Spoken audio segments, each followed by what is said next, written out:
नमस्कार, आप देख रहे हैं देवभूमि समाचार और मैं हूं आपके साथ श्रुति अंगद। देवभूमि समाचार की करते हैं शुरुआत। धामी सरकार के 3 साल पूरे हो चुके हैं। दूसरे कार्यकाल का 3 साल पूरा हो चुका है। प्रदेश भर में कई कार्यक्रमों का आयोजन किया जा रहा है। एसडीजी अचीवर अवार्ड समारोह में मुख्यमंत्री पुष्कर सिंह धामी ने हिस्सा भी लिया है। सीएम आज रुद्रपुर का दौरा करते हुए नजर आएंगे। रुद्रपुर में रोड शो करेंगे मुख्यमंत्री पुष्कर सिंह धामी। धामी सरकार के 3 साल पूरे हो चुके हैं और ऐसे में कई कार्यक्रमों में हिस्सा लेंगे मुख्यमंत्री धामी। शाम को देहरादून में भी कार्यक्रम का आयोजन किया गया है, जिसमें सीएम धामी शामिल होंगे। लोगों से भी जनसंवाद किया जा रहा है। प्रदेश भर में कई कार्यक्रमों का आयोजन किया गया है। दूसरे कार्यकाल का 3 साल पूरा हो चुका है। प्रदेश भर में कई कार्यक्रमों का आयोजन किया गया है। एसडीजी अचीवर अवार्ड समारोह में मुख्यमंत्री पुष्कर सिंह धामी ने हिस्सा लिया। लोगों को सम्मानित करते हुए नजर आए। सीएम आज रुद्रपुर का दौरा भी करेंगे। रुद्रपुर में रोड शो करेंगे मुख्यमंत्री धामी। जनसंवाद करेंगे सीएम धामी। लोगों से बातचीत कर रहे हैं। 3 साल में सरकार ने जनता के लिए क्या कुछ काम किए हैं, उसके बारे में सभी को बताया जा रहा है। रुद्रपुर में रोड शो आज करेंगे मुख्यमंत्री पुष्कर सिंह धामी। शाम को देहरादून में कई कार्यक्रमों में हिस्सा लेंगे। बतौर युवा सीएम पुष्कर सिंह धामी ने कई अहम फैसले लिए और ऐतिहासिक फैसले लिए। सबसे अहम फैसला यूसीसी कानून को लाना हुआ। सख्त नकल कानून बनाया है। भू कानून को भी और भी सुदृढ़ किया गया। तो ये तमाम फैसले हैं जो युवा सीएम पुष्कर सिंह धामी ने अपने कार्यकाल में लिए। 3 साल का जो कार्यकाल था वो बेहद बेमिसाल नजर आया। ऐसे में जनसंवाद करेंगे मुख्यमंत्री पुष्कर सिंह धामी। प्रदेश भर में कई कार्यक्रमों में भी हिस्सा लेंगे।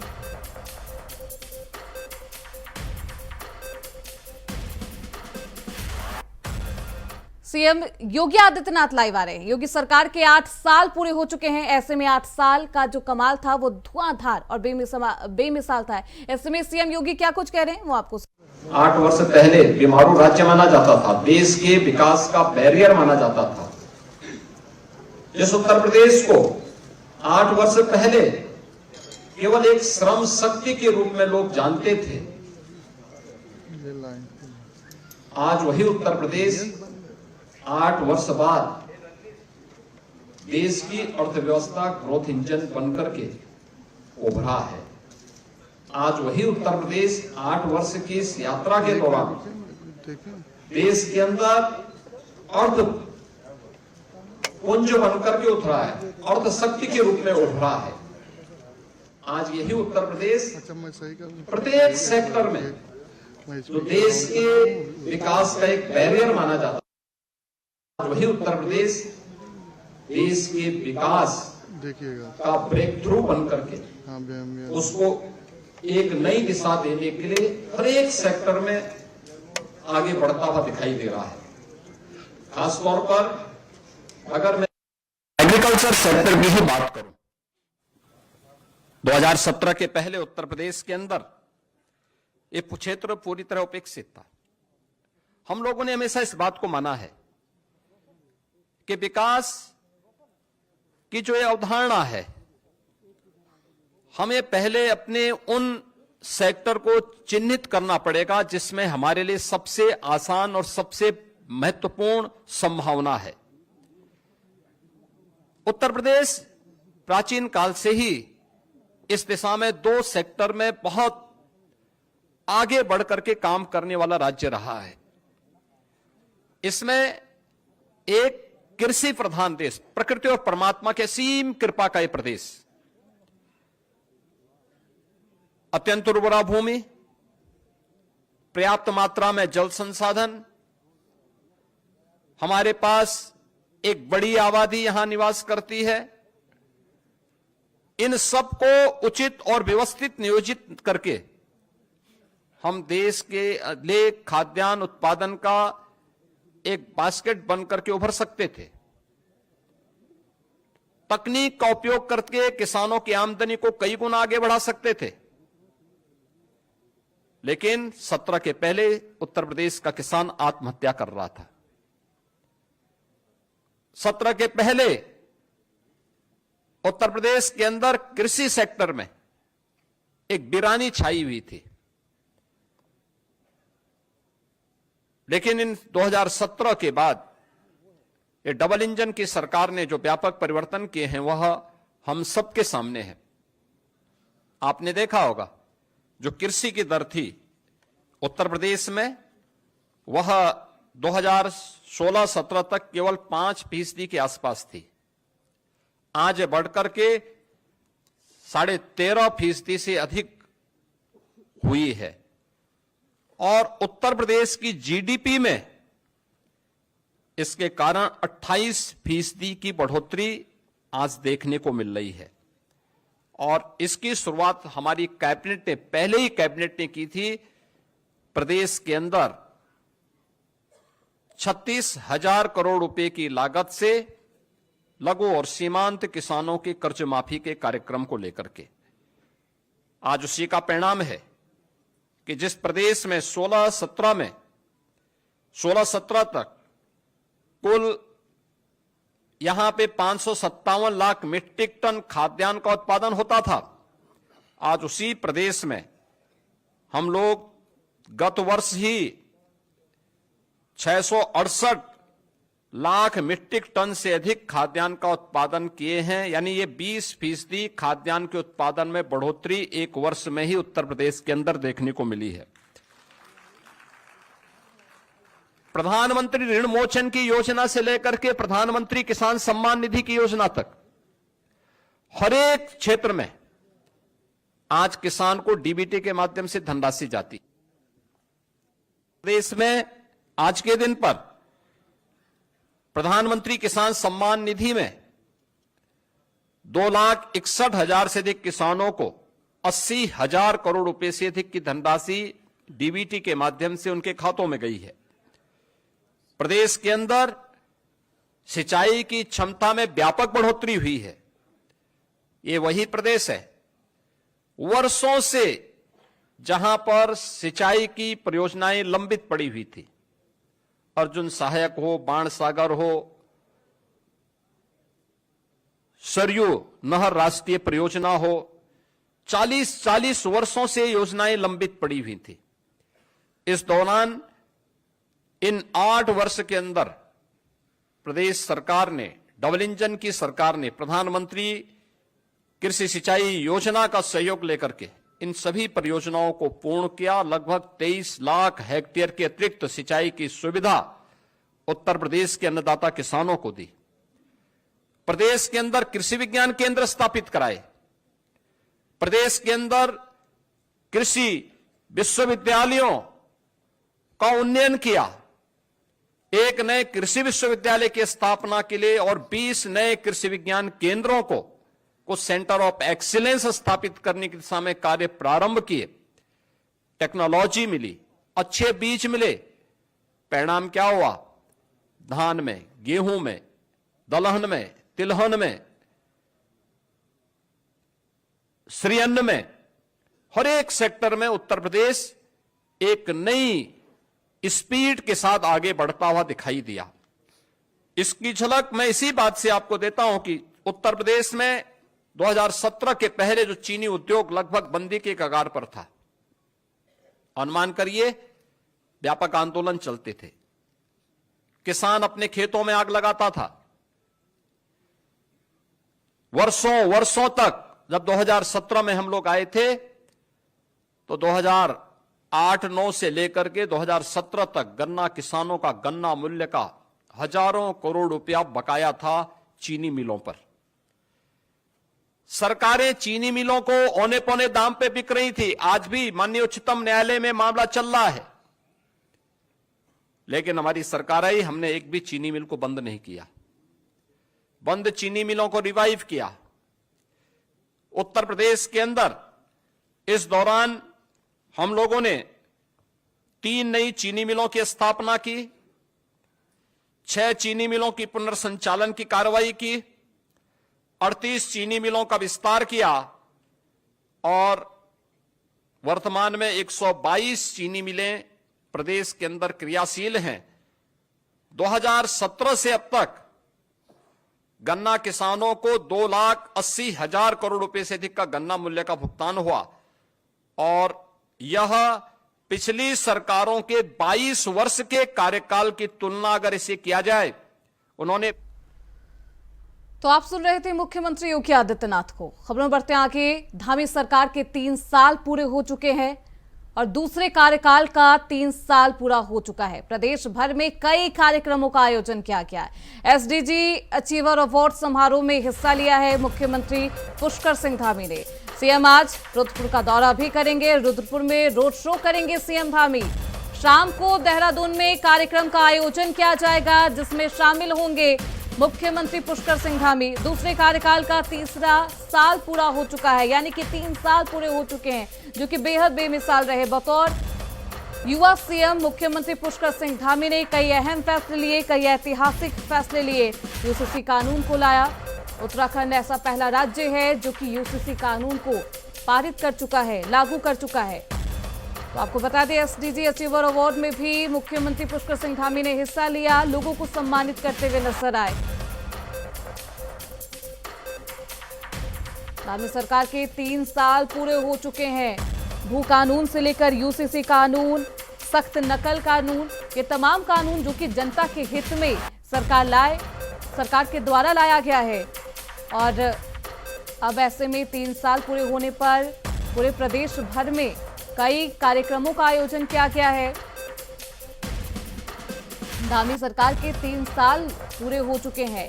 प्रदेश भर में कई कार्यक्रमों का आयोजन किया गया है। एसडीजी अचीवर अवार्ड समारोह का भी आयोजन किया गया जिसमें मुख्यमंत्री पुष्कर सिंह धामी ने हिस्सा लिया और सभी को सम्मानित करते हुए नजर आए।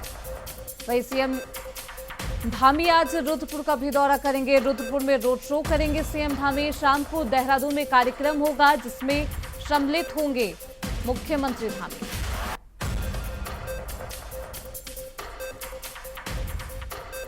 तो धामी सरकार के 3 साल पूरे हो चुके हैं। हमारे साथ हमारे सहयोगी अभय कैंथुरा इस खबर पर ज्यादा जानकारी के साथ जुड़ चुके हैं।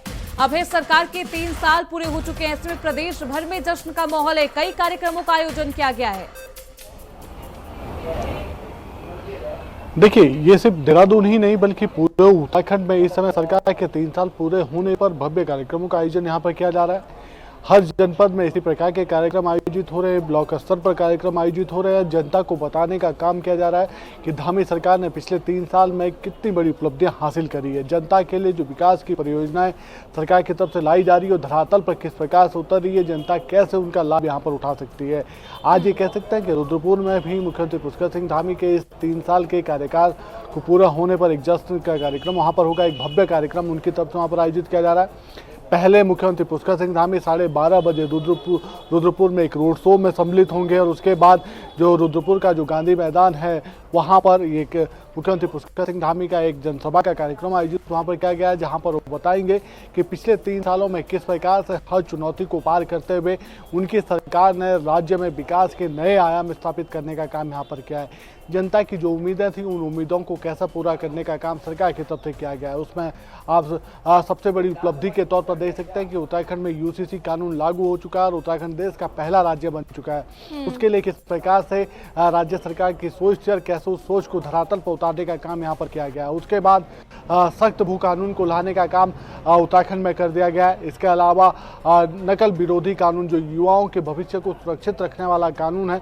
उसको किस प्रकार से बनाने का काम यहाँ पर किया गया है। कैसे इस कानून को बनाने के दौरान, इम्प्लीमेंट के दौरान किस प्रकार से इस कानून ने काम करा, जिसके चलते आज ये कह सकते हैं कि उत्तराखंड में जो प्रतियोगी जो परीक्षाएं वो पारदर्शी तरीके से संपन्न होने लगी है। 20,000 से यानी नकल विरोधी कानून लागू होने के बाद से अब तक ये कह सकते हैं कि जो विभिन्न भर्ती परीक्षाएं आयोजित हुई है 20,000 से ज़्यादा युवाओं को रोजगार यहाँ पर मिल पाया है। आने वाले दिनों में समझा जा सकता है कि इन्वेस्टर समिट के दौरान जो निवेश यहाँ पर निवेशकों ने जो MOU साइन यहाँ पर किए थे उस निवेश की जो ग्राउंडिंग राज्य सरकार की तरफ से की जा रही है वो किस प्रकार से उत्तराखंड में निवेश को भी बढ़ाने वाला होगा और खासतौर पर रोजगार सृजन के जो निवेश यहाँ पर होंगे उसको किस प्रकार से सरकार उनको वरीयता के आधार पर धरातल पर उतारने का काम यहाँ पर करी।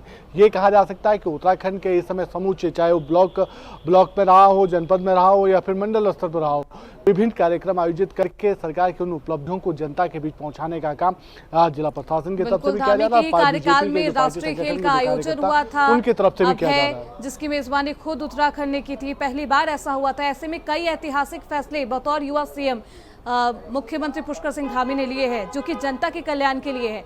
अब क्योंकि आज रुद्रपुर में रोड शो करते हुए सीएम धामी नजर आएंगे, कितने बजे पहुंचेंगे रुद्रपुर और कौन कौन उनके साथ शामिल होगा? देखिए, इसे इस रूप में समझ सकते हैं। सबसे बड़ी बात यह है कि अभी तक उत्तराखंड को देवभूमि के नाम से जाना जाता था।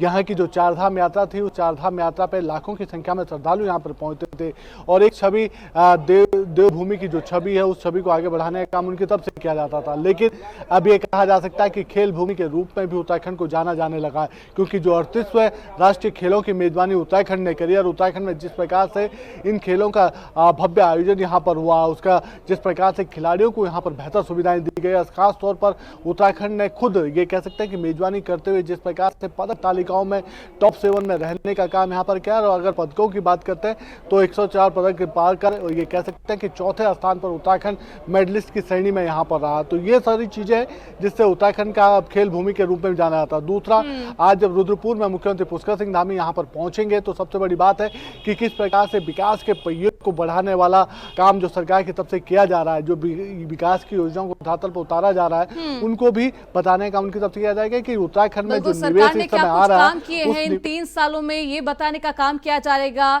और ऐसे में बेहद भव्य रोड शो होना है। बहुत शुक्रिया अभय आपका इन तमाम जानकारियों के लिए। तो धामी सरकार के 3 साल पूरे हो चुके हैं, ऐसे में जनता से जनसंवाद भी किया जा रहा है और क्या कुछ उपलब्धियां हासिल की है इन 3 साल के दौरान, ये भी बताया जा रहा है। खबरों बढ़ते हैं आगे। हरिद्वार के उपनगरी ज्वालापुर के कसाबान मोहल्ले में एक दिल दहला देने वाली घटना सामने आई। यहाँ शेखों वाली गली में एक मासूम बच्ची पर खूंखार कुत्ते के झुंड ने हमला कर दिया। पूरी घटना इलाके में लगे सीसीटीवी कैमरे में कैद हो गई, जिसमें कुत्तों को बच्ची पर बर्बरता से झपटते हुए देखा जा सकता है। बच्ची जैसे ही घर से बाहर निकली, घात लगाए कुत्तों ने उस पर हमला कर दिया और कुत्तों के झुंड ने उसे घेर लिया। बच्चे के चीखने की आवाज सुनकर आसपास के लोग तुरंत मौके पर पहुंचे और किसी तरह कुत्तों को भगाया गया। गनीमत रही कि समय रहते लोगों ने बच्चे को बचा लिया है।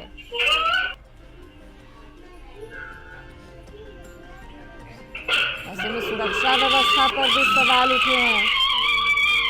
बेहद खौफनाक घटना।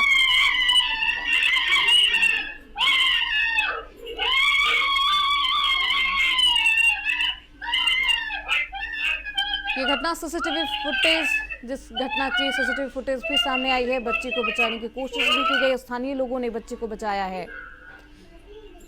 तो हरिद्वार से ये घटना सामने आई, जहां मोहल्ले में दिल दहला देने वाली घटना को अंजाम दिया गया। मासूम बच्ची पर खूंखार कुत्तों के झुंड ने हमला कर दिया है। सुरक्षा व्यवस्था पर कई संगीन सवाल उठने लगे हैं। हालांकि समय रहते ही बच्ची को बचा लिया गया। तो सीसीटीवी कैमरे में ये घटना कैद हो गई है। कुत्तों के इस दहशत से लोग बेहद अब परेशान है। इस घटना के बाद लोगों में दहशत है कुत्तों को लेकर। हमारे साथ हमारे सहयोगी धनराज गर्ग इस खबर पर ज्यादा जानकारी के साथ हरिद्वार से जुड़ चुके हैं। धनराज, क्या कुछ है ये पूरा मामला और बच्ची की हालत अभी कैसी बताई जा रही है? जी बिल्कुल, देखिए जिस तरह का ये मामला निकलकर सामने आया है, इसमें जो आवारा कुत्ते हैं वो कहीं न कहीं आजकल आतंक का पर्याय बने हुए हैं, क्योंकि लगातार इस तरह के हादसे उत्तराखंड के अंदर होते हुए नजर आ रहे हैं। चाहे मैं हरिद्वार की बात करूँ या देहरादून की बात करूँ या अन्य जगहों की बात करूँ, हर जगह पर इसी तरीके से कहीं न कहीं जो आवारा कुत्ते हैं वो कहीं न कहीं जो महिलाएं हैं या खासकर बच्चे हैं तो उनको नोचते हुए नजर आते हैं। क्योंकि ये देखिएगा कि आपने वीडियो में देखा होगा कि किस तरीके से जो घात लगाए बैठे हैं पहले से ही आवारा कुत्ते, उन्होंने एक जो बच्ची है वो घर से निकली थी कि उस पर हमला बोल दिया और खूंखार कुत्तों का जो हमला है वो एक सदर हुआ है कि जो बच्ची है उसको काफी चोट आई है, जिसको अभी अस्पताल में भर्ती कराया गया। हालांकि स्थिति ठीक है, कोई खतरे से बाहर बताई जा रही है, लेकिन जिस तरीके से आवारा कुत्ते हैं तो इस पर कहीं ना कहीं एक सवाल जो है नगर निगम पर जरूर उठता हुआ नजर आता है, सुरक्षा व्यवस्था पर जरूर उठता हुआ नजर आता है। बिल्कुल धनराज, ये बेहद खौफनाक वीडियो है और घटना है इस पर, क्योंकि आपने बताया है कि प्रदेश भर में ऐसी कई घटनाएं हो चुकी है। ऐसे में पुलिस प्रशासन क्यों नहीं सख्ती से इस पर कार्रवाई कर पा रहा है? कहां लूप होल्स हैं धनराज?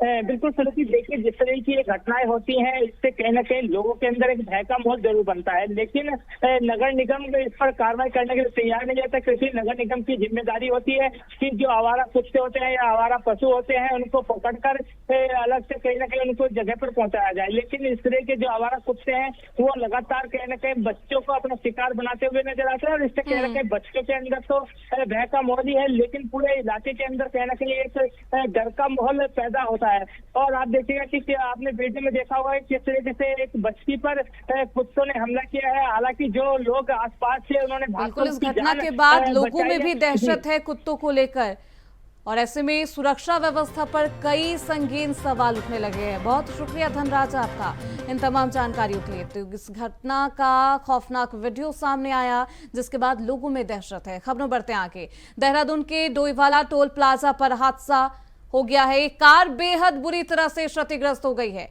बेकाबू डंपर ने 3 वाहनों को रौंदा है, 2 की दर्दनाक मौत हो गई है। पुलिस ने वाहनों में फंसे लोगों को निकाल लिया है और घायलों को इलाज के लिए अस्पताल रेफर कर दिया गया है। डोईवाला के लच्छीवाला टोल प्लाजा पर मैं इस समय खड़ा हूँ। सुबह यहाँ एक बड़ा एक्सीडेंट हुआ है। एक डंपर ने आगे चल रही 3 गाड़ियों को टक्कर मारी है। इसके बाद आप देख सकते हैं बहुत ही भयंकर एक्सीडेंट है। बताया जा रहा है 2 से 3 लोगों की मौत हो चुकी है। कार के अंदर अभी भी लोग दबे हुए हैं, उनको बचाने या रेस्क्यू करने के लिए SDRF की टीमें यहाँ पहुँच चुकी हैं। डोईवाला कोतवाली पुलिस यहाँ पर पहुँच चुकी है। पूरा पुलिस फोर्स इस समय मौके पर है। और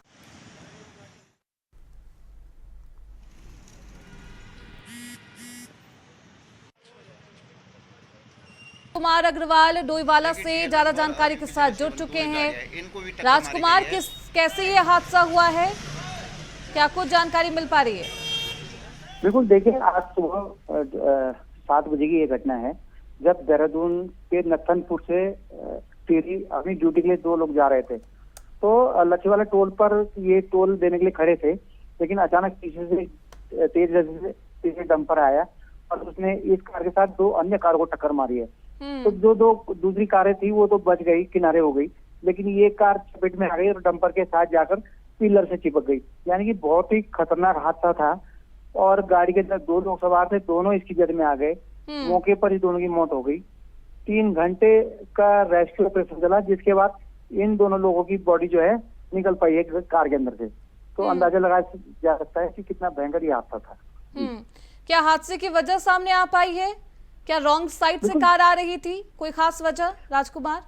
देखिए, क्योंकि ये टक्कर जो है डंपर ने मारी थी। डंपर के बताया जा रहा है कि ब्रेक फेल हो गए, जिस कारण जो उसका ड्राइवर था गाड़ी पर नियंत्रण नहीं रख पाया और ये हादसा हो गया। क्योंकि लच्छीवाला टोल जहाँ पर बना हुआ है वहां पर देहरादून की तरफ से जब लच्छीवाला डोईवाला की तरफ आते हैं तो वहाँ पे हल्का सा ढलान है, जिस कारण अक्सर कहा जाता है इन डंपर या बड़ी गाड़ी मालिकों के द्वारा या ड्राइवर को द्वारा कि ब्रेक फेल होता है, जिस कारण ये हादसा होता है। आज भी इस घटना का कारण यही बताया जा रहा है कि ब्रेक फेल हो गए और जिस कारण ये बड़ा हादसा हो गया। क्योंकि दोनों लोग देहरादून के नथनपुर के थे जिनकी मौत हुई है, और देहरादून के डंपर ने कार को टक्कर मारी है जिससे यह हादसा हुआ है, जिसमें 2 लोगों की दर्दनाक मौत हो गई है। बहुत शुक्रिया राजकुमार आपका इन तमाम जानकारियों के लिए। तो टोल प्लाजा पर ये हादसा हुआ है जिसमें 2 लोगों की दर्दनाक मौत हो गई है। हालांकि पुलिस प्रशासन इस पूरे मामले पर कार्रवाई कर रहा है। इसी के साथ इस बुलेटिन में बस इतना ही। देखते रहिए इंडिया वॉइस।